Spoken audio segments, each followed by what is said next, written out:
Are you ready, Melissa? Mhm. All right, thank you. Okay, I'd like to call this meeting of the Strategic Planning Committee to order. It is 6:30 on Tuesday, June 25th, 2024, and I'm Sherry Tice, the chairman of the committee, here with council members Jack Brooks and John Moats. Our first item of business is to approve the minutes from our May 21st meeting. Did you both have a chance to review those? I did. Were there any changes or corrections? Nope, short and sweet. I make a motion to accept the minutes. I'll second that. All right, we have a motion and a second. All in favor of approving the minutes, say aye. Aye. Aye, thank you. All righty. Our meeting this evening under new business, we have with us Ms. Lexi Heidish from the Pickway Progress Partnership. She has put together an update, been working with the mayor and the service director and reviewing our plans, our strategic plans, and some comprehensive plans from the past. And so we welcome you. Awesome. Thank you so much. I have printout copies as well that I'm going to bring up Okay, and give to you all. you can give them to the clerk. I think we do have some copies, so she may have already. Is this what provided you're, I have some of those. It's a little bit updated. Okay, So there's that, just kind of an overview PowerPoint and then an incentives PowerPoint. okay, that perfect. I will also send to Melissa that you all will have today or tomorrow. So I'll leave those here. Thank you. Okay, so my name is Lexi Heidish. I'm the Assistant Director of P3 in the Pickaway County Port Authority. Thank you. Thank you guys so much for having me today. I'm excited to get to present some of this stuff that we've been working really hard on with the City of Circleville administration. So just as a reminder, P3 is the economic development agency for Pickaway County and its municipalities. We work really close with Michelle and Jim and Hannah. So some of the things that we've been doing recently involve breaking down the strategic plan. So I had Melissa send out to you all kind of a working document that has a couple different colors on it, blue, green, yellow, with plan recommendations, goals, and then accomplishments. So this document breaks down each tactic that was laid out in the economic development strategic plan. So we had read through all of that information and then broke it down into the recommendations, goals, and then what has already been accomplished by the city. And then since that document is so large, we broke it down and put it into kind of a summary or a narrative. That way, you can see all of the information laid out in a more succinct format.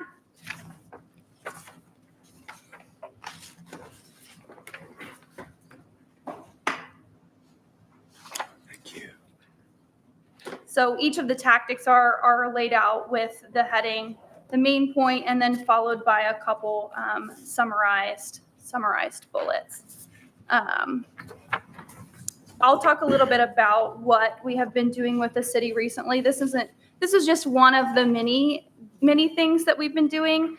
We have monthly meetings with Jim and Hannah to talk about incentives that are happening, any infrastructure development. We've been working recently on the annexation agreement with Circleville Township and getting that joint planning and zoning board together. Wanted to also touch on GE and Progress Parkway, the Thompson building, a little bit. We did take a group of investors a week and a half ago to tour the building. So it's only a matter of time before something goes on or goes in these buildings, but lots of activity, great bones at each of these sites. So I would say about 60% of the leads that we submit, one of these sites is what we submit for the lead. So really good update on those current projects. Okay, can I stop you for a minute? So Yeah. you said you have people that are interested in the GE site. That's Yeah. really good to hear. Yep. The tour happened, I think it was not last week, but the week before. Mhm. And under industrial sites, what other sites are you looking at around the city? So we talked a little bit about this. There's additional property around the Thompson building that is zoned industrial that we've been looking at. We do submit those properties often as well. But anything along that US 23 corridor is probably going to be the focus because that is what businesses look for, is that easy access to Columbus. So focusing where we already have industrial in the city is probably our best bet to add more. Perfect. Thank you. Yeah. And then kind of going into the first two tactics on that page, those are kind of, as I was telling Sherry earlier, those are kind of P3's bailiwicks. Anything that deals with industrial or residential is where we work best. So anything with the industrial site development strategy around the key sites in US 23, that's something that we plan to work with the city on.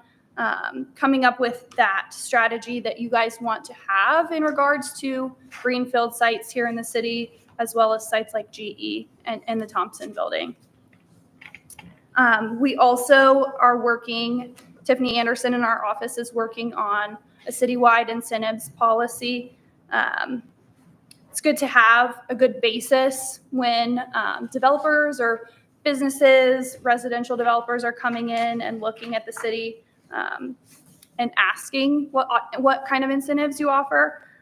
So developing that policy. And then also another recommendation that this first tactic has is to expand the JED.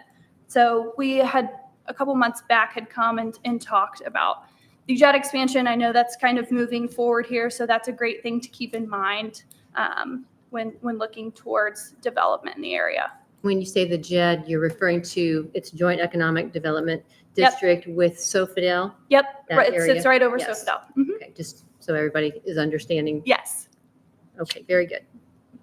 And then as far as tactic 2 goes, kind of similar into what was said for the industrial site development is very similar for the residential site development. Kind of having a plan behind what's happening in the city with residential. Also having an incentives policy specifically for residential sites. Something else that we've been talking a lot about recently, and I know Michelle agrees, is that we need tiered housing in the city. We have a lot of middle of the tier and not affordable housing, so need to focus on how to get more of that affordable housing here in the city. And then finally, targeting sites in complementary neighborhood locations and development areas is super important as well. Okay. I have a couple questions about the incentives policy, and under accomplishments, you had listed that we have developed an economic growth initiative fact sheet. Yeah. Is that something that could be shared with council? Yes. So this was developed, I think, in Ryan's tenure. It will be a part of that Circleville economic development presentation. I think it's probably the third slide in. It breaks down kind of what that incentive policy is. There's 2 different tiers, job creation program and then a tax credit program. But that will be a part of those incentive programs or incentive policies that Tiffany will be laying out as well. So we'll have that later in your presentation. Yep. Perfect. So Okay. it's in, I'm not going to present that thicker document that I gave you all, but it will get sent to you via email. That way there's highlighted blue text in there. You can click it and it'll open up to web pages that have more information on the topics. Very good. And I know that we are looking to incorporate land along Route 22 west of the city, annexation agreements with Wayne Township and that sort of thing. Is that been started? Have any dialogues been No, begun? not really. We talked about it in our meetings that not sure what the flavor is with Wayne Township and that moving forward. But it's something that we could explore in the future if the city wanted to do so. Yeah. The one major thing that we have talked to Wayne Township about so far has been the wastewater treatment plant, because that is technically outside of the city limits. But as we learned last week with the fire there, because it's in the township, the Deer Creek and Wayne Township is actually the who should respond first when we're right here and we can get there pretty quickly. So we're working, I've contacted the trustees about allowing our fire department and our safety services to be able to respond to calls at the wastewater treatment plant. I see. Well, that's interesting. So even though the city owns that property, its Its address is State Route address 22. is theirs. But is it technically, is it annexed to the city or, I mean, no? That's interesting. Okay. No. Do the city workers that work there then pay income tax to the city if they don't live in the city of Circleville? Maybe that's something we need to look into. That's why we're looking into it. Yeah. Yes. You guys have any questions so far?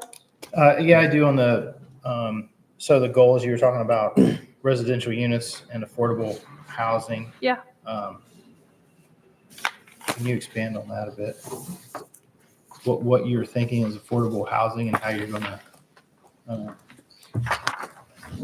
So come around that, I guess? come around it as and bring it here. Well, yeah, what's affordable housing? 30% of a person's income.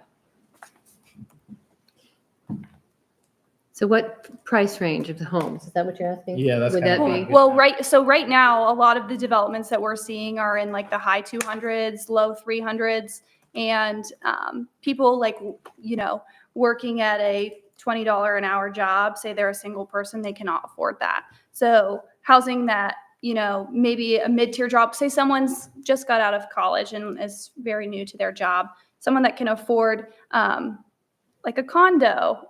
So maybe that like lower to mid tier where it's like 150 to 200. There's nothing in that little bracket there. It's always like right above the mark. So 250, 300 and above.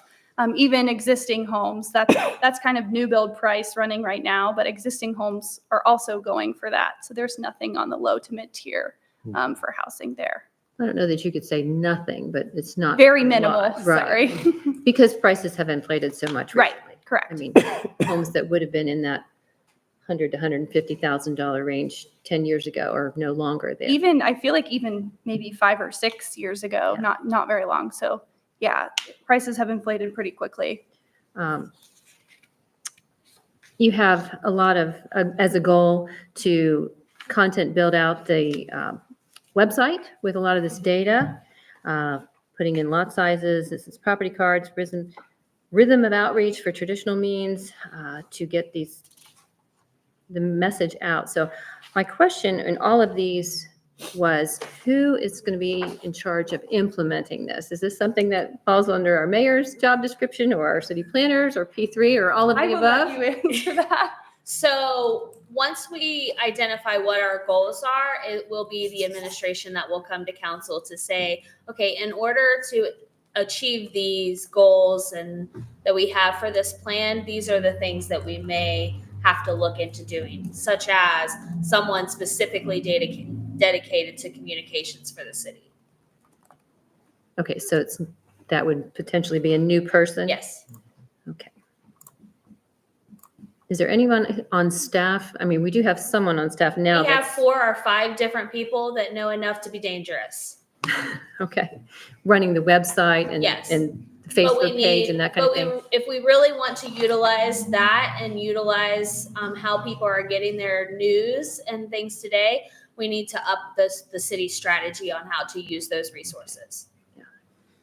I don't know about the rest of council, but I would hope that it might be able to be incorporated into a current employee's job description rather than another new addition, because That's fair. we've added a lot of positions here recently, and this is going to be a problem if we don't get our levy passed and our income is, It would cut. not be, yes. I'd hate to see somebody, another person be hired only to have to be cut, shortly because we can't pass the levy.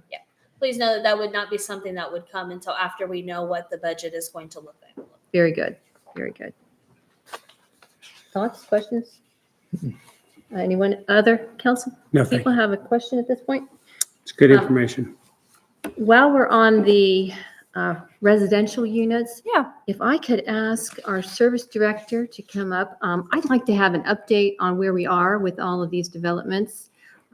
Our zoning inspector had given us a list at the beginning of the year, 6 months ago, about where North Meadows is, where the courtyards at Northridge. Some of them are in development, some of them are waiting on preliminary plat approval and those kinds of things. Could you jump in, Jim, please?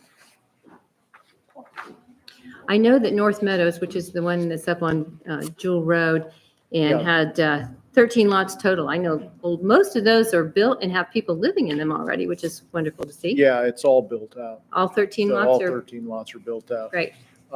Heritage Ponds is, they've just received conditional approval from planning and zoning for their final plat. Okay. So they will be coming to council for final platting, which that's 67 66 lots. lots, I think, 66 is on- lots. Yeah, Okay. And that is off Walnut Creek Pike, the Yes. new addition that'll there? finish that subdivision out, basically. The old Perfect. Rockford Homes subdivision, which is now Fisher Homes. Okay. The courtyards at Northridge, I'm kind of going down my list here, which are the condos by the Red Barn Yeah, there. they are halfway built. It's at 6 Probably- months ago, yeah, we had 12 permits issued, Yeah. but there was going to be They're probably 41 condos. 20, they're probably upwards of 20 now. About 20 but now. That I'd have to get with Hannah to see. We won't hold you to any of these Yeah. numbers. I just wanted the general update. I was going to email Hannah, and then I found out that she was not with She's us on this week. vacation, otherwise So- she would probably be here tonight. Right. Yeah, and DR Horton's subdivision, which is River Ridge, they are currently installing sanitary sewer in that subdivision and are moving dirt, which if you go up North Court Street, That's the one on North Court Street across from the Marshall Addition, Jim's Pay and Save, Right. that area there. right? So they are moving towards getting, they have preliminary plat, and they do have, they're gonna bond that subdivision, I believe, so they will be coming in for final plat sooner rather than later. But they're going to do that in 2 sections, which it'll end up being 116 homes. The first section will be 50 some, about half of the total, and then the second section will be the other half. Excellent. How about Lakeside Reserve? Lakeside Reserve, we haven't seen any movement on that this year yet. Okay. Which one is that? That's the one that's just north of the Heritage Ponds. It's kind of finishing out the Chatham Road area, the old Walnut Creek Estates Okay. subdivision. And then the Jodiro, US 22 East? Jodiro has come in. They have 2 preliminary plats that they have submitted. One will be passed based on their traffic impact study and the ability they get or have to create a intersection at US 22. So we're still in the process with that one. Okay. And then the last one that's on this list was the Atwater Walnut Creek Pike. It says Toro Real Estate Partners, G2 Planning. Townhomes and duplexes. That one, we have not seen any movement on. No movement on that either? Okay. Thank you. I appreciate that. Sure. One other thing, Jim, where are we with, it looks like the roads are pretty well gaining some movement and so on at Sycamore and Victor Drive. Yes. Is there any completion time on that? That's the one roads? that's currently in for final with a conditional approval from planning and zoning. Once they get those paved, then we will be forwarding that to council for final plat approval. There's some other minor things they have to do yet once the pavement's in, but that's basically, they've been kind of messed up by rain early in the year or earlier this summer. It basically took May out of the equation for paving, but then now they're getting ready to pave. So should be within the next week or so that we start seeing. Is that a blacktop pave coming Yes. through there? Okay. Yeah. Thank you. Appreciate it. Thanks.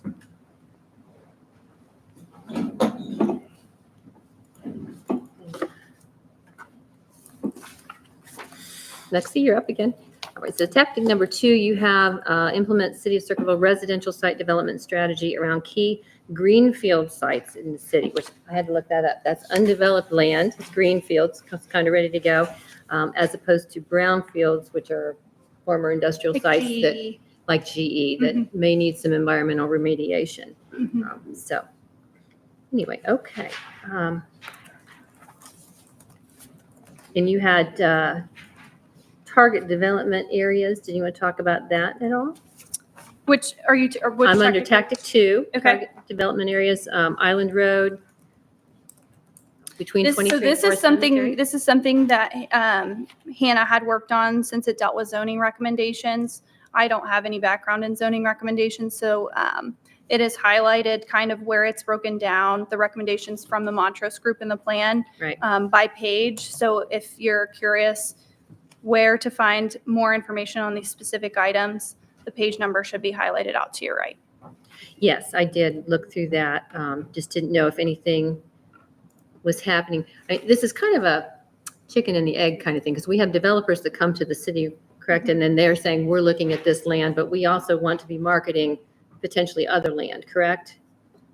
For development. Yeah, that's kind of what we discussed too with the website is right now P3 has kind of a database of sites around Pickaway County, and we have a couple of those sites in Circleville listed already, but it's how to also kind of advertise that those sites are available through the city's website or link specifically to our page where those are listed to make sure that developers know that they're available. Because I think there were some areas here that I was, surprised to learn that was identified for development, because this is Island Road between 23 and Forest Cemetery. So like, Yeah, hadn't just- thought of that. just North of Norpoth, in between LC's and that kind of stuff right in there. Yeah. So, okay. Did you have anything more on tactics? I don't have anything else. I really wanted to focus on more so tactic 1 and 2 because that's what P3 focuses on. I think obviously tactic 3 and 4 are very important for the city and what the city wants to dive into with those. But more than willing to answer any more questions that you have about tactic 1 and 2. Also, the 20-page packet that you guys have breaks down tax abatements that the city has in their toolbox that they can use, as well as links to Ohio Department of Development, where you can find more information on those specifically. So if any of you have questions on that, feel free to reach out to us. But just wanted to make sure that on behalf of P3, I said thank you for being an investor. We couldn't do what we do without your guys' support, and love to continue working with you all. So thanks for having me today. I will get this document sent over to Melissa so you're able to click the links and go to those pages too. But yeah, thanks so much. Can you just tell everybody, for transparency's sake, that P3 is supported partly by the city? Yep. Partly by the county? Yep. And partly by private donations, is that Yep. correct? So we're pretty much, I would say probably around 75 to 80% investor funded. P3 is a nonprofit, so we really couldn't do what we do without investor support. City being one of those big investors. So Thank you. Thank you Thank very you. much for working on our behalf. of course. Tactic number 3 is support the downtown redevelopment strategies that aim to redevelop historic properties and vacant sites in the downtown business district, fill in retail gaps in the Circleville market, and attract new businesses and visitors to Circleville. So, Mayor, would you like to speak on this? Yeah, so specifically for Tactic 3, this is something that we are working with P3 in some ways, but we're also working with other partners like Uptown Circleville. I actually have been have meetings set up with downtown property owners that are to look at some forward thinking kind of ideas to possibly bring development into the downtown area and accomplishing these this specific tactic. So while P3 may not have specific things that they're working on our behalf with these things, we are working on them from a city's perspective. Some things I'm not able to talk about just yet, but we are currently working on them. Good to hear. Do you know how many, gosh, we have a few vacant storefronts at the time being. Do you know how many? No. I'm sorry, I shouldn't broadside you with that question. I just popped into my mind. I know you're working to try to get those filled. Yeah, and as we well. have had a couple, especially on Court Street, a couple new businesses that have gone into some vacant buildings that we've had for a couple years or months. And so we're happy to have those people in the Yeah. downtown area. We have a new ice cream shop, I believe, coming in. We, candy, Yeah, ice cream and candy. candy and ice pop. cream. Everybody needs more of that?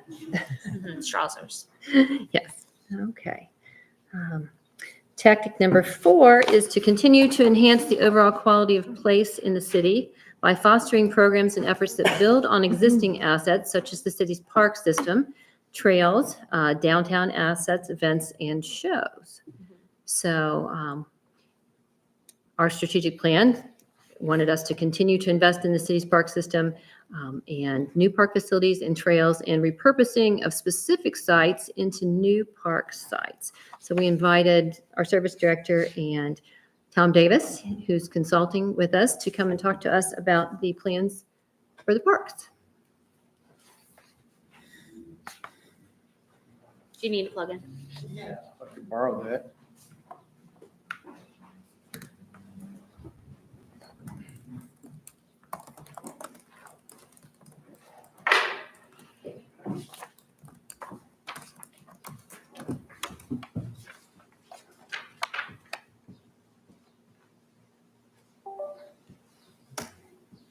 Sounds promising. There we go. Well, this was going to start out with bike lanes because that was something you'd asked about. So and we, with Tom Davis, as you mentioned, had been looking at areas for possible roadway bike lanes, also possible trails. This all kind of fits into the same type of funding mechanisms and park mechanisms. So we'll just start with different types of bike lanes, which were the sharrows we were talking about. Now, certain roadways lend themselves obviously better to bike lanes, roadways that are wider that have space to add bike lanes, but you'll find in a lot of cities, they put bike lanes in just to let traffic know that there are going to be bikes on the roadway, even though the road may not be able to handle a bike lane, a driving lane, in both directions or something like that. So these are just different examples of bike lane types, which there are many, and those aren't the only ones. So just some more pictures of some areas like up in the Columbus area. There's a 2-lane bike lane that's separated from the roadway. And Generally, there would be one on each side of the There street can- going that's- in the same direction the traffic is going. Is they that correct? can be done both ways. You can make it just like a roadway where they're opposing each other, or you can do it on each side of the street. Yeah, create a 3 or 4 foot wide bike lane on each side with the driving lane also. And streets like Pickaway Street lends itself to something like that. Court Street could. Those are our 2 main north-south streets. But and then east-west, we have several like Mound or Union, or some of the lower traveled, lower ADT streets might lend itself well to a bike path. So we've kind of been looking at roadways, and our land use plan actually had laid some of those out. And, you know, as a starting point, I'll come back to this slide to grab that. But just some pricing. About $1.75 per lineal foot of lane for painted lanes, approximately $3.50 per foot for thermoplastic lanes, which is the better marking system. It lasts about 4 times as long as paint. Costs twice as much, but it's worth the investment. That does not include the restriping of the roadway if that's necessary. So depending on how extensive a layout can be, you could be talking about reconfiguring a whole roadway to fit a bike lane in, depending on what the configuration of the current lane system is. So, but these are just the pricing for the bike lanes themselves. And looking at the amount of bike lanes we looked at, we have a couple of alternatives that were added to the second price shown there, but about 65,000 lineal feet of bike lane would cover most of the city. We're showing 92,600 lineal feet to get you east, west, north, south. that would be just to do one street east and No, west and one no. street north and south, or do you do No, every that would street in be the city? many streets east and Oh, west. okay. It would, To say, we probably don't need them on every street. no, not on every street, but to give you multiple, from different areas, you might need a bike lane going to get you to another area. Sure. And I'll bring up the map that shows kind of what those layouts are. And yeah, we're not going to start with doing the whole city as a project. We're probably going to start maybe doing a roadway with a bike lane that makes sense. And the one that probably would make sense is Pickaway Street, north and south, down to the south, where we're going to put our multi-use path in out to Barthelmess Park. Sure. And, On Ohio Street, right. yes. And Ohio Street's another street that would make sense as an east-west street. That part of the reason for doing these are to allow you to get to the different parks using bikes versus having to drive to all the parks, which also will involve pathways and in purchasing areas that we don't currently own for future uses as paths that get you off of the roadway versus using all roadways. So, and that's also in here, but that gives you a kind of a breakdown of what we started looking at. And let me bring up our GIS mapping here. And this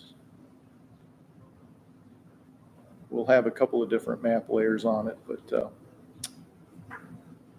one I'm currently showing is proposed bike lanes. So that covers all the bike lanes that we had shown in that cost estimate, would go down all those roadways right there. Can you zoom in a little bit, make that a little bit bigger, Sure can. please?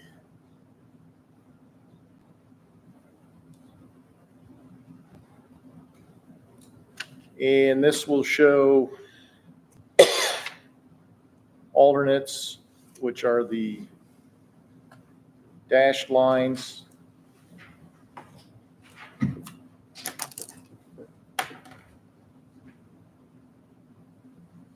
So basically, starting at the north end of Court Street there, where the new subdivision's going in. Some of these may not be roadway paths. They may actually be multi-use paths following a roadway, which if you can, that's the better system to use. If you can get the property acquired. So just kind of a general overview of what that looks like through town. And there's kind of, see those arrows on those streets where that might be a one-way bike lane down Pickaway Street and one-way using Washington Street to the north, so you're not taking up a whole lane out of one street. It allows you to spread it out a little bit and maybe make it a more useful roadway. And this over here is kind of showing future trail, which I'll bring up another map that shows kind of the layout of the land use plan.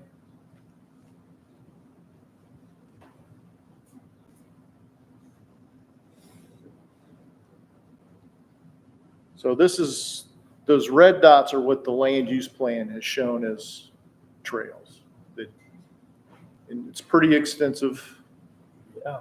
And will obviously require years of development, but that's been around since the 2008 plan. So let me zoom back out on that, so you can kind of get the overall, all the way out to Hargis Lake and Mary Virginia Park included in there, and tying in our other parks. And it even shows one going out Island Road up to Scioto River. Is this something that we might be able to partner with the county park district on? Sure. Because a lot of that's outside the city. I know that they're doing extensive trail work.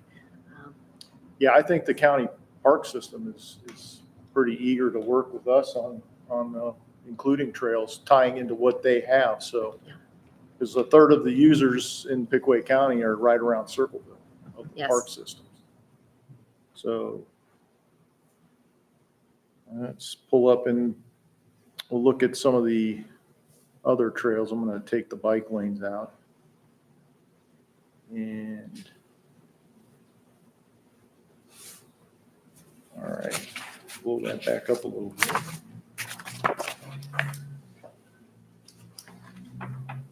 And I believe we can make these links available to you to be able to, That would be wonderful. I will have to have. Let's see here.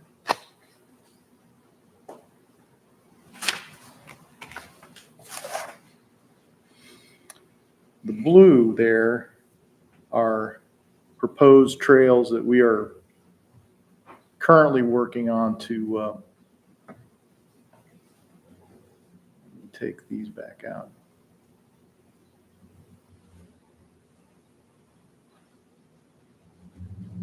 Proposed by-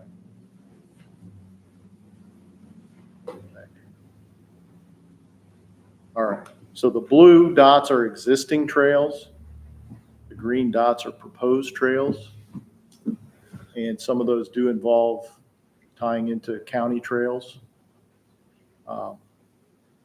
That one obviously is going out to that park, Martha Hitler Park, which the county does have some ownership of some of these old railroad right-of-ways. We would like to gain some in town here, like this area right here is a right-of-way that is currently abandoned. Down there by Smith Park? Yes, yeah. There's possibility of using that for a bike trail, possibly a roadway as well to go under 23 if we Right. can acquire it from the railroad, from Norfolk Southern. This is an area we are currently looking at off Pickaway Street. And that would be tying a trail back into Ted Lewis Park and then over to, this would go to the county, or the, was that the OCU trail? Yeah, Round Town Trail.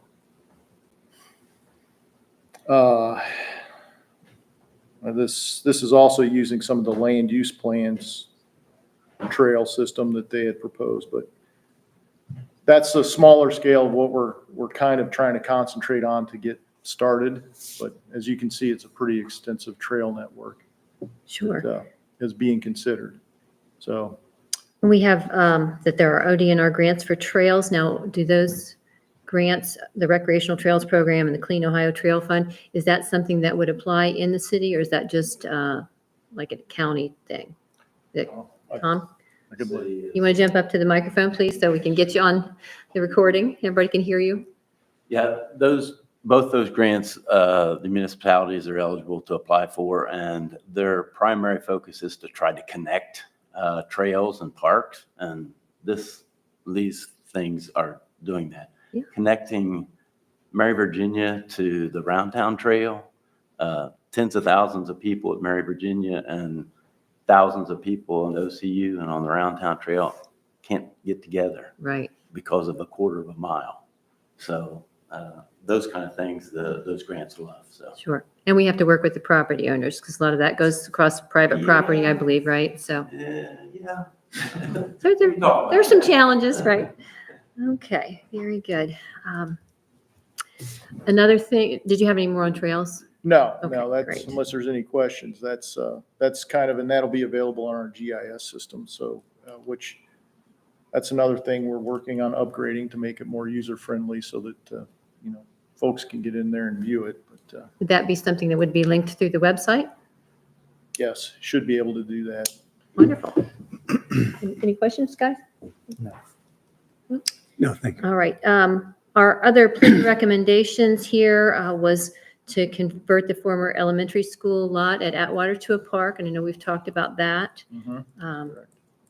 Did you want to address that at all, or tonight, or? Well, we have contacted the owner of that property and are beginning conversations with them. So we will hopefully have more news for you soon. Great, thank you. They also had identified the ODNR Land and Water Conservation Fund grant, which is up to $500,000. It's a 50-50 match. And we had talked about that, I know, in the past, potentially to use to improve the new land at Barthelmess Park for the softball fields and the shelter house there. But then you also said that we were waiting on state, what is it, the state Yeah, state capital funds? Yes. Yeah. Have we heard anything about that yet, or do we know what the timeline is, or is it too early to say? I can let the mayor fill you in. We do have news. There will be a formal announcement coming in the future about that project.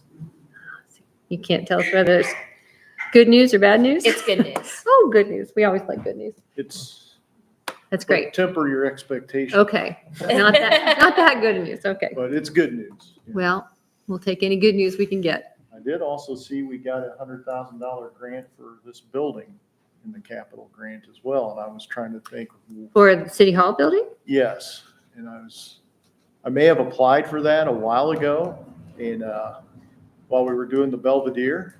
They have. Well, So I know there's some other improvements that could be done to this building there's that won't be a well problem. over $100,000. that Yes, improved in the building. So we'll use it somewhere. absolutely. The restrooms could use some work. But There anyway, you go.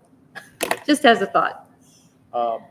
And as park systems go, I have, with that announcement, I've contacted the firm that has started working on Barthelmess Park Yes. to get a meeting with them and the mayor and myself to figure out how we want to move forward with that, what may be the best path forward, which we'll bring that to the park board once we get some definite direction. And then that will be probably coming back up to council after that. So Yeah, last I heard, which was several months ago, you were working on getting the engineering in place because we needed engineering to be able to apply for grants. Has that been done? well, I'd held off on that, waiting to hear what was going on with this grant before I spent a lot of money on Okay, the park. So there are other things that we will be doing. We'll be looking at, depending on what the funding looks like here in the next few months, looking at an isometric map of the property that will be used for the engineering services. So that's a lower cost item. When I say lower cost, it's in the $20,000 range to do that. So, but as far as parks go, that's a lower cost item. Sure. So that may be something we get done this year. Something else we would like to do this year is possibly removing the old shelter house at Ted Lewis and prepping the property for a new shelter house. We're going to be applying for funds for that, which Tom is also working on that currently. What was that grant? That's Land and Water Conservation Fund grant. so you're thinking of applying for that for Ted Lewis instead of for Barthelmess now? That's, That's- we're preparing an application for it, but we can change if you want. Well, it's not my place to say one way or the other, but I know we had talked about that with the park board. For several years, we've been talking about getting that new section developed. This is part of what developing that new section will require is our applications look better the further along they are in Right. the construction or preparation process. So we do not currently have any full-scale engineering plans for that property, which is something we will be looking at with this funding we're talking about. Based on how much money is available, what we can get done with that.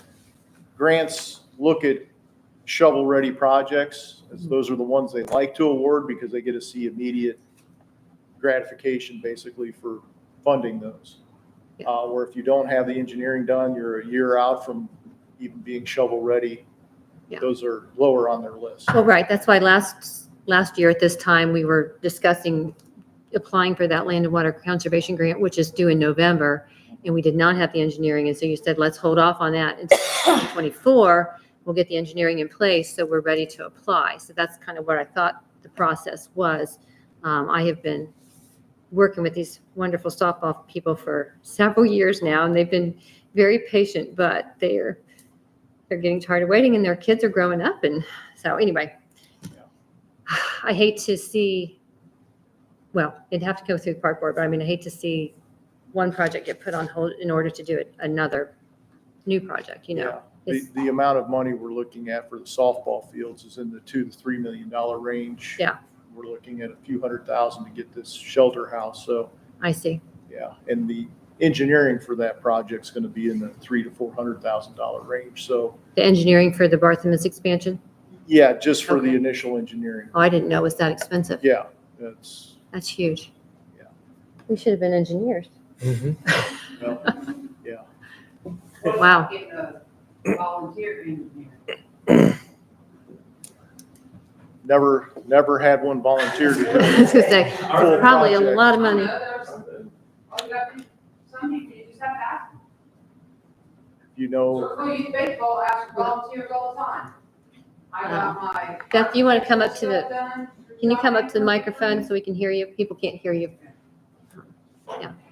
So Beth Mason's our park board president. I invited her to come in. you want that back? Oh, I'm not. What about asking a citizen that's an engineer to volunteer some of their time? That's what we did when we needed the architectural stuff done at Circleville Youth Baseball, and we couldn't afford it. I went begging to John Ankrum, and he was very glad to help. So, This is a pretty extensive project, but Yeah. certainly you are free to talk to any, I mean, if Engineer you know an and ask engineer, I'll go questions. ask him. We need ball you diamonds. probably should talk to Jim about, who they work with and who would be the proper person or Okay. people. Or at least give us a big Candidates. discount. Yep, that's right. We'll take any price breaks that we can get also. All right, thank you. So we also have on here creating a Parks and Rec master plan, which I know we had a planner that had submitted a proposal for that when we had the strategic plan done and kind of put that on hold. And now we have a planner that's employed by the city that I think was going to potentially work on this.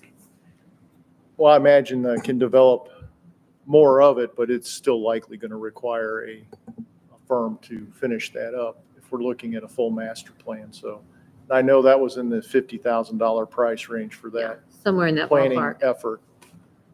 Yeah, and I think that the park board, if I recall correctly, had stated they'd rather put the $50,000 directly into the parks than what we were doing at that point. Is that what you remember? So Yeah. that was kind of put on hold, but Yeah, basically what we're currently working with the parks, and this year was a good year. Council funded a couple of $100,000 to put into the park, so without any of the grants, we had a $100,000 capital grant that we were using to work on Ted Lewis Park, so yeah, it's just substantial efforts, just where you want to put your money. right. And you've done very well, and kudos to the service department for all that they've done. Thank you so much for your work in the parks because they're looking really good. And Yeah. I encourage everyone to go out. If you haven't been through our parks in the city recently, go out and see what's going on. Yeah, appreciate that, thank you. Yes. Okay, and then you have on here another recommendations is revisit the park impact fee. And I looked that up, I think it was $200 or something.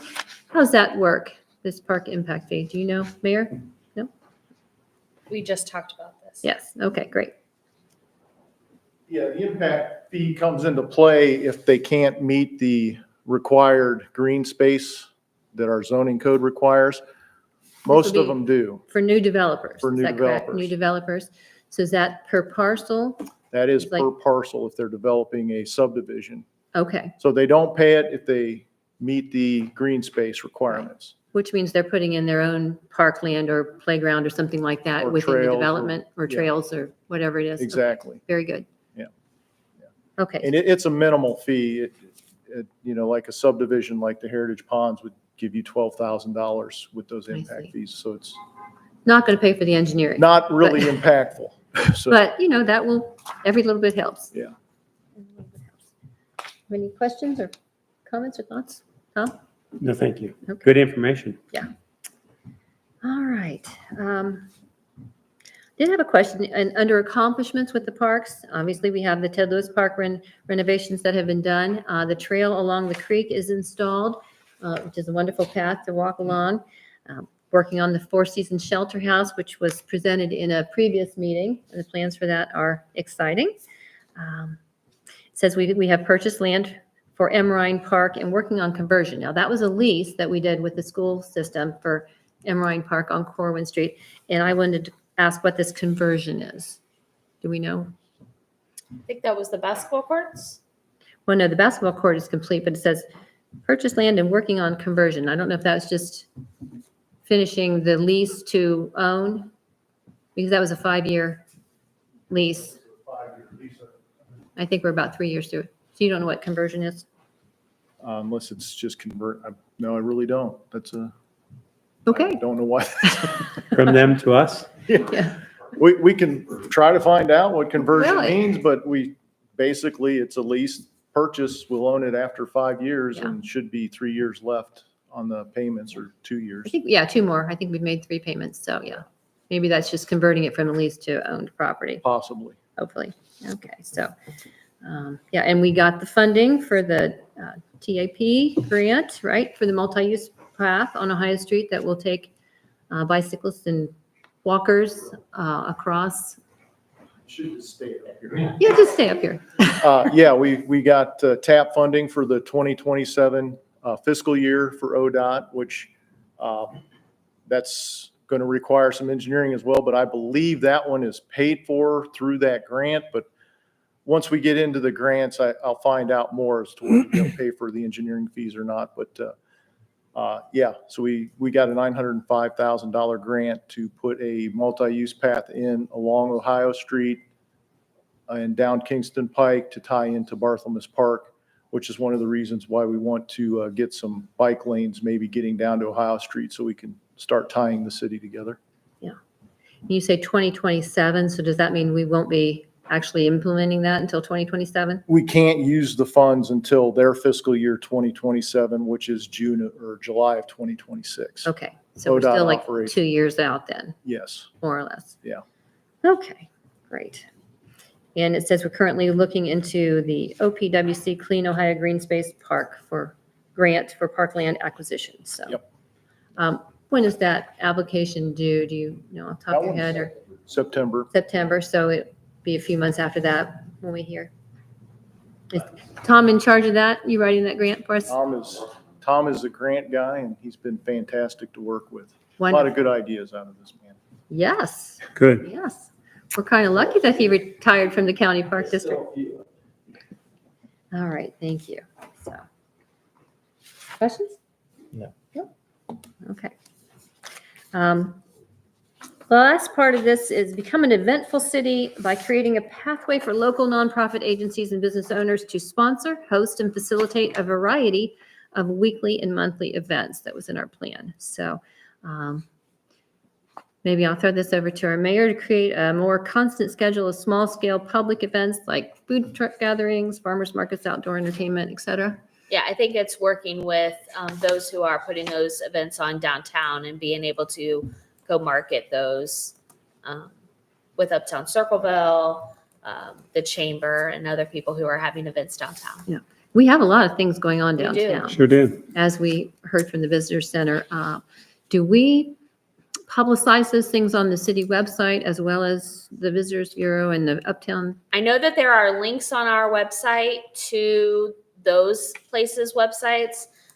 There is a calendar of sorts, but again, it's the time to manually put all of that in. It's easier just to link to their website. We do share a lot of downtown events on our social media. Maybe that's something we can look into. I mean, I know it's a constant upkeep thing, but it would be good because we want more traffic in the city website as well. So just a thought. Yes, please. Certainly through the Visitors Bureau, we are promoting all of those events, whether through Uptown, Chamber, Eagles, any of those taking place. Within our Facebook alone, we have about 8,000 followers. We can do links back to anyone that is promoting an event or hosting the event. We also do email blasts. That is for a quantity of about 4,000. So anytime there is an event, we can go ahead and that's a weekly blast out. And then any kind of flyers that are taking place, like I just distributed, we can go ahead and disseminate those around the county. Do you have places that post those for you in stores and that sort of thing? We have Or- 18 different satellite locations Okay, around not only Pickaway County, but right outside, just in Grove City, in Ross County. excellent. Coffee shops, restaurants. So they're very cooperative to help us. Great, great. Thank you. Thank you. Okay, well, I think that pretty much covers it. I know we have the Eagles are running their Boogie on the Blacktop 5 times this month, and that's been a great event for the city. And Take Back the Strip is always happening on the first Saturday of the month, and along with their donations that they take, it's been really good for the community, I think. Any thoughts? You guys are No. quiet tonight. No, that's good information. There's lots to take in there, Sherry. Lots going on. All right. Well, just when Mr. Stanley sat down, we're going to invite you back up. We're going to move on to our next thing. Oh, wait, actually, Lexi, do you have incentives that you would like to present tonight? Or You all can look through that document that I gave you, that I will send it to Melissa as well, and if you have any questions. I think it's a pretty extensive document, so it would take a lot of time to go through. Okay, But if you guys want to discuss the questions that you have together and compile them, because I'm assuming you may have the same questions one time or another. sure. We're more than happy to answer those if you agree. Okay, thank you. Thank you. Thank you. All right. Sherry, Yes. I guess my question is simply stated, I've been through this, okay, incentives, and I look at Asheville, I look at South Bloomfield, I look at Circleville. And we're doing something wrong, guys. How so? Well, they're growing. They've got lots of new homes, all kinds of things. And we have a small group here and a small group there. I mean, I appreciate what we're doing, but it doesn't compare in magnitude to the people around us. And I'm assuming there's some incentive that they're offering that we are not. And hence my question, what are our incentives that make us attractive to people so that we're fighting people off who want to build in Circleville? You know, some of that, Tom, may be just geographical, that they're physically closer to Columbus. And so that's But do where we- the do we know that, expansion Sherry? is. Well, it just seems like common. I'm just saying, I think this is Lexi was something. nodding. She, No, I'm just, It does deal a lot with the geographic area. I mean, South Louisville and Nashville are 15 minutes away, or 15 minutes from here north. They're also located close to all that development that's happening in Rickenbacker, the airport. So people are choosing to stay a little bit closer to Columbus. But that's not to say that development is not happening here. I think kind of what Jen spoke to earlier was that there are developers looking here and in the process. It's just the fact of when that stuff is going to fall. let me ask my question more specifically. Do Lexi, we could you come know up to the what podium? I want to be able to hear you. Everyone at home and can hear you. Thank you. do we know what their incentive package looks like? And do we know, obviously we know what ours does, and have we compared the two? We don't have, we don't know specifically. Wouldn't that be a good thing to know? Yeah, definitely. And it's also just up to what the city wants to offer. I think Asheville and South Bloomfield, sometimes they don't even have to offer incentives for the developers to come and build there.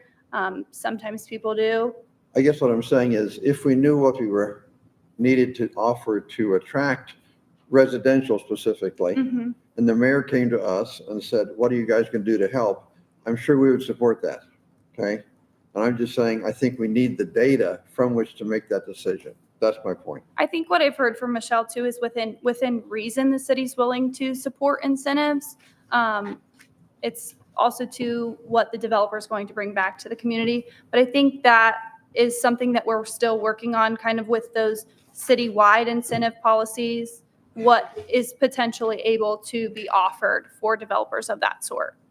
I think that's still something very much in progress. There's nothing set in stone as of yet. I don't hear a comparison. Is it there and I missed it?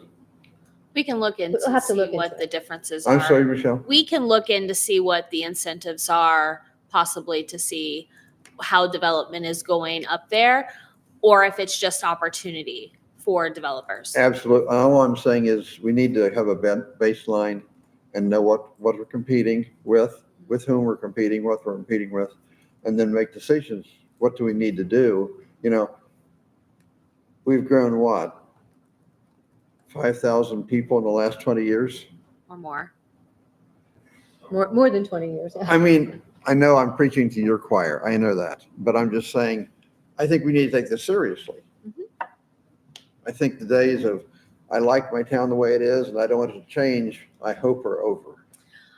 Yeah, and I think the one thing that we want to take into consideration too is also that we don't open it too much to where we grow too fast and we don't have all of the amenities and things to support, such as grocery stores and shopping and school buses and classroom space and things like that. So we want to make sure that we do it very calculated. We also don't want to give them everything in the bathwater. Because the last thing offered often becomes the baseline. So if you offer a huge incentive package to the first developer that comes to Circleville, then the next developer is going to match that for us as well. So like Michelle said, being very calculated about it and thinking and executing, I think putting together the plan, the incentive plan for the city of Circleville is the next best step to get there. And I'm just, again, repeating, we need to have a baseline upon which to Sure. make that decision. Very fair. Thank you. And the other thing is, the good news is, we get lots of wastewater supply capacity, we get great water supply. So if you want to flush your commode or drink the water, we got lots of it. You know, Tom, you bring up a good point with that in terms of utilities and things like that.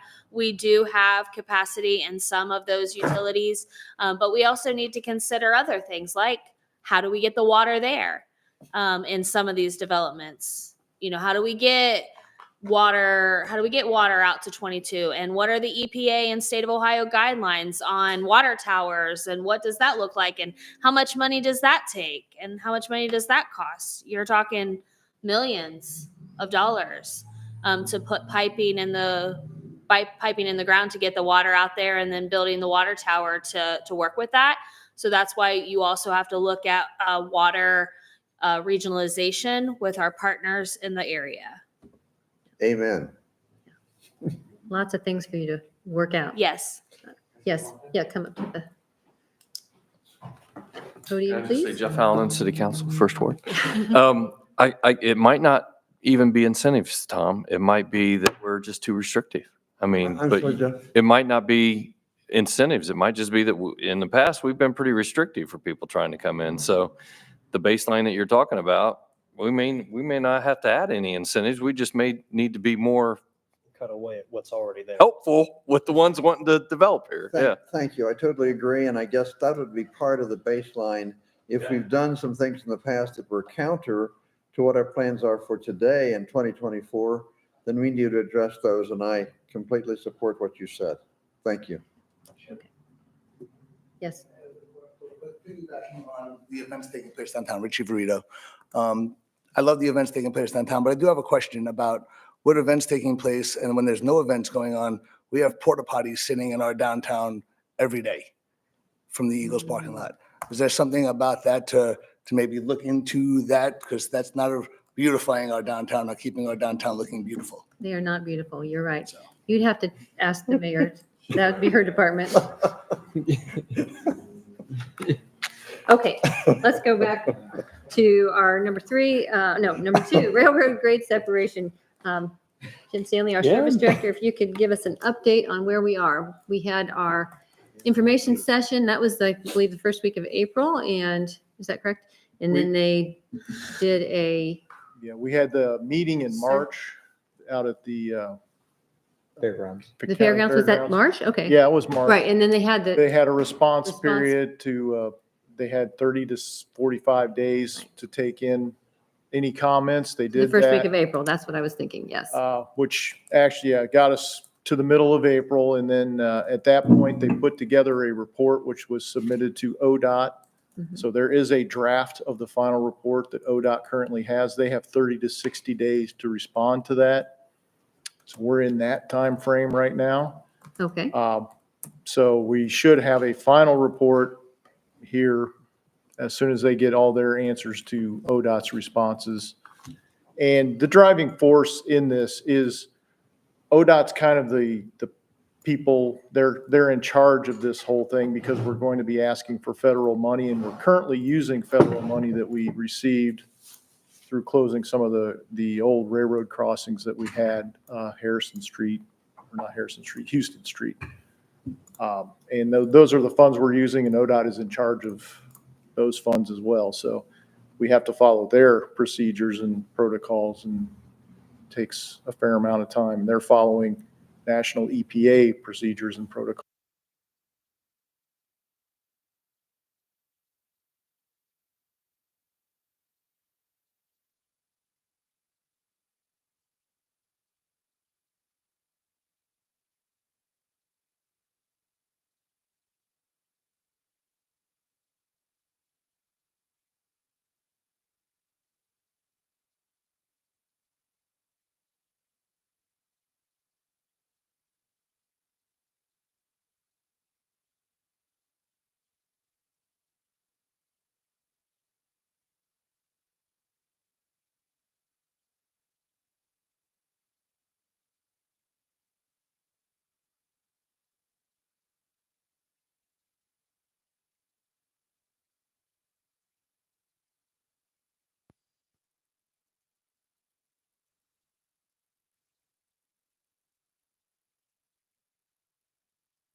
To be able to answer any questions. She and I have been talking about this for a little bit of time, actually since the beginning of the year. I don't know if everyone is familiar with what America 250 is, but in 2026, America is going to turn 250 years old. And so communities are already preparing for how they're going to celebrate the semi-quincentennial. Oh, gosh. And so actually, I don't know if you are aware, but in 2023, House Bill 33 started the Ohio Commission for the United States Semi-Quincentennial. And so it's a commission that has 29 members from all over the state that are coming together to kind of guide this celebration across the state. And so it's legislated. There's a chair and a board, an executive director that is going around the state to talk with communities to start celebrating the 250th birthday. Or it's actually the 250th anniversary of the signing of the Declaration of Independence is what you're actually celebrating. So It comes from the national government, where Congress has encouraged each state to create its own commission focused on planning the celebration and commemoration, not only of this important date in history, but also to reflect on each state's unique character and contributions to the nation over the past 250 years. So you're going to have different organizations throughout the state, different state cabinet departments that are going to be putting this throughout all of their programming for the 2026 calendar year. And so they have dubbed this as America 250 Ohio Commission, or AM 250-Ohio. It's guided by Ohio Revised Code. Their purpose is to plan Ohio's approach to commemorate celebration of USA's 250th anniversary in 2026. Encourage all 88 counties to get involved and create and foster local plans while joining other efforts in the region, across the state, and throughout the nation. To develop a public awareness campaign, a collaborative vision, and a strategic approach to the statewide plans. And lastly, to coordinate collective impact opportunities to partner, expand impact, and shared resources. So my ask for you today is to consider doing a resolution to say that the city of Circleville would like to participate in this. After that that piece of legislation is put together, we will fill out an application with the America 250 Commission to become an America 250 Ohio community. And if we are an American 250 community, we can apply for grants to help organizations within our community celebrate this historic time in our history. And so my ask to you is to consider allowing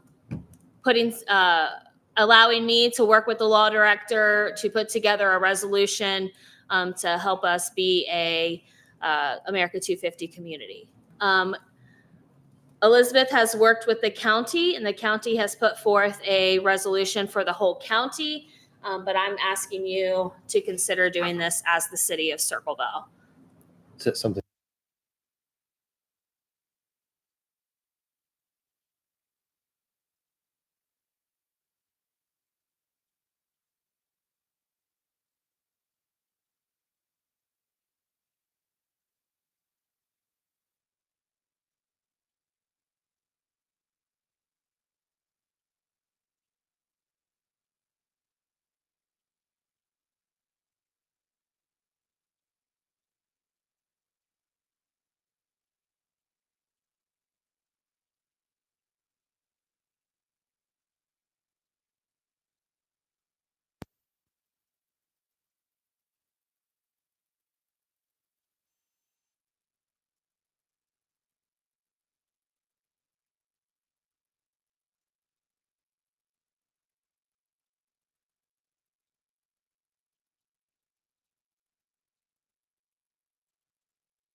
Since it is now 2024 and we're only midway through, it doesn't seem like there's a time pressure, but probably you do need to get the grant applications in before the money is For the all grants, there allocated. is a time. Yes. Right. Because they want to get those dollars distributed to the communities Right. to prepare for the programming that Yeah. they're going to be Yeah. putting on in 2026. So is The this next- something that a nonprofit would be generally take charge of?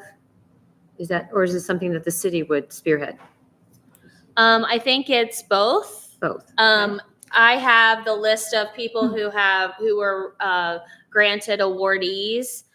You have an artist guild, the Covered Bridge Festival, the Board of Commissioners, an art, the Common Pleas, Court of Common Pleas, of the Findlay Market, a museum, historical society. So they're all, it's all over. Wide And range. the dollar amounts are all over too. The grant application has already passed for this year. It'll Okay. start again beginning of next year.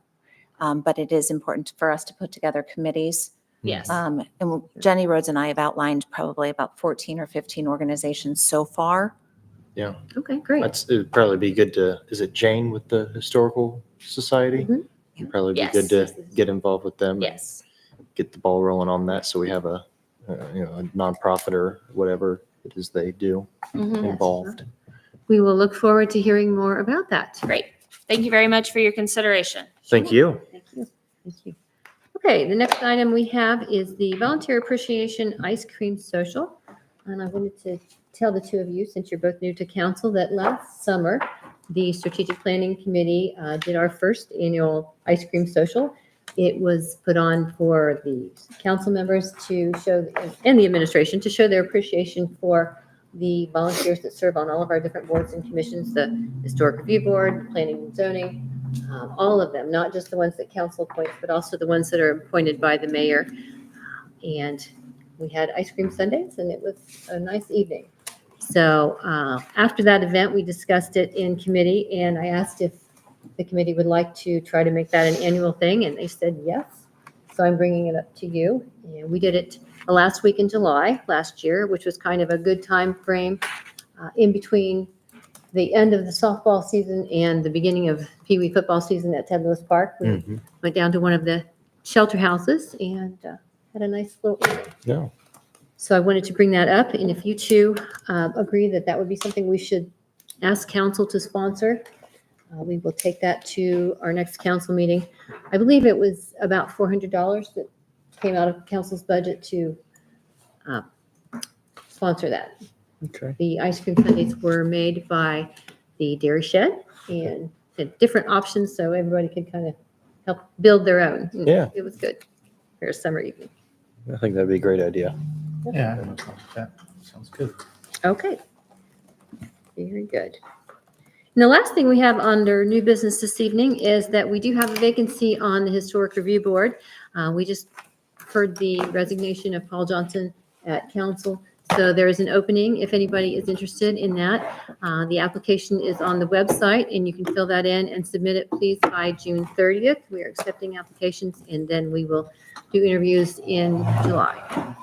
We also had a resignation from Hank Kelly for the Downtown Redevelopment Board. And so there's an opening there as well. So if anyone is interested in that board, the application's on the website and we haven't put a date on that one yet, but Okay. we will be looking for applicants for that as well. Okay. Any other new business that either of you have? No. Any thoughts from other council members? No, all good information. Appreciate it. Thanks, Tom. Sherry, I will also like to add before you adjourn, in the same way that we made the outline document for the strategic and fiscal analysis document, Hannah has also put one of those together for the comprehensive plan. That's the oversized green book that was done in the late 90s. And so she has gone through and created a Word document with all of the different initiatives in that plan. Some are still valid, some don't exist anymore. And so that document will also be able to be presented to you as well. Because as we look at some of these things in the future, some of these things are in that comprehensive plan. And because we don't have an updated comprehensive plan yet, we still need to refer to that plan for how we move forward with the city. And I would also ask that the committee consider, we're doing it in the office so that we don't have to spend the money to have a firm come in and do another plan. Yeah. So we're providing this outline as that update. Excellent. Well, that's why we have a planner now, which is Yes. great. And I'm thrilled to hear that you're going through that plan as well. There are some good things in there, Yes. and some things that have been accomplished, like Yes. building new schools. That's been accomplished. So Mary Virginia Criterion Park. Yes, is that's in been there. as well. accomplished. Yes, it's good to know, and we will look forward to hearing from that. I would like, to work with the administration to maybe have a review of this each summer, each Sure. June, and we come, because we want to not lose sight of the things that are in our plans that we have, we've paid money for, and we want to stay on it. And it's easy to get caught up in the day-to-day, putting out the fires for today and lose sight of the big picture. But, it's important for Circleville to grow and grow in a constructive way. And like you mentioned, and now that we have a planner to give us specific direction, Mhm. we're in good shape. Yep. Okay. Anything else? All right. Motion to adjourn. Motion to adjourn by Mr. Brooks, I'll second. second by Mr. Moats. All in favor? Say aye. Aye. All right. Thank you so much for coming.